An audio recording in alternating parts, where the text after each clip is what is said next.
Hello everyone, good evening. কেমন আছো তোমরা সবাই? আশা করছি সবাই ভালো আছো, সুস্থ আছো। এখন ঘড়িতে প্রায় রাত 9টা বাজে।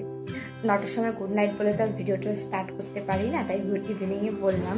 আজকে হচ্ছে গিয়ে 13ই ফেব্রুয়ারি, সোমবার। আজকে বেসিক্যালি নীল পুজো বা নীল ষষ্ঠী যাই বলো না কেন, আমাদের গ্রামের সাইডে বলে আজকে হাজরা পুজো। আর কালকে হচ্ছে চৈত্র সংক্রান্তি, মানে ভাইছাতু। অনেকের মধ্যে ভাইছাতু আছে, অনেকের মধ্যে নেই। তো যাই হোক, সেই কারণেই এখন মা করছে সমস্ত কিছু জোগাড়।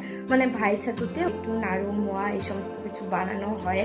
আর এই চ্যানেলটাতে কখনো সেভাবে ডেডিকেটলি আমি সেরকম ব্লগ বানাইনি।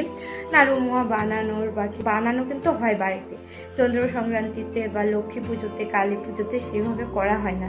তো আজকে ভাবলাম চলো তোমাদের সাথে একটুখানি শেয়ার করি কি করছি না করছি।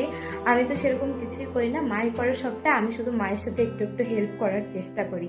তো চলো তোমাদেরকেও দেখাই একটু একটু করে আমরা কি করছি না করছি।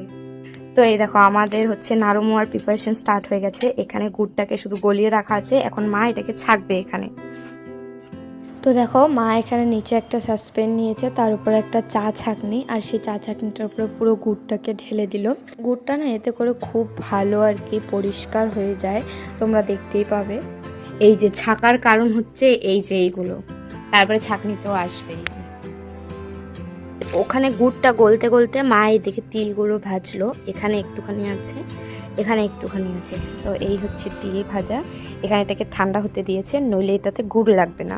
গুড়টাকে এখানে আবারও জাল করা হচ্ছে, মানে এখানে বেসিক্যালি পাক আনা হচ্ছে ওই খই, মুড়ি, নাড়ু সমস্ত কিছুতে দেওয়ার জন্য।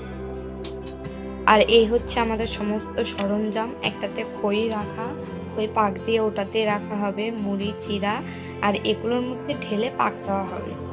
তো গুড়টা হালকা জাল হয়ে যাওয়ার পর প্রথমে এই যে খইটা পাক দেওয়া হলো। তো আমি একটু একটু করে গুড়টা ঢেলে দিই আর মা নাড়ে। তো সেই মোমেন্টে না গুড়টা হয়ে গেছিলো, তো আর ক্যামেরাটা সেট করতে পারিনি। এখানে খইটা হয়ে গেছে, তো মা এদিকে খইটা করছে। এখানে দেখো আমি গুড়টাকে আবার বসিয়ে দিলাম। ঠান্ডা হতে হতেই না জমে যাচ্ছিল গুড়টা, তো সেই কারণে বারবার করে গরম করতে হচ্ছিল।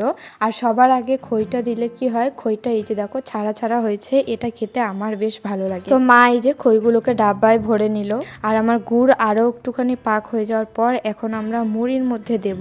তো দেখো মা এই যে ড্রাম নিয়ে মুড়ি নিয়ে বসে আছে, আর আমি গরম গুড়টা একটু একটু করে এখানে দিচ্ছি। আমার কাজটা মাই করে আর মায়ের কাজটা আমি করি। তো এইবার এই চৈত্র সংক্রান্তির নাড়ু মোয়া পাকাতে গিয়ে একটুখানি অন্য হয়েছে, মায়ের কাজটা আমি করেছি আর আমার কাজটা মা করেছে।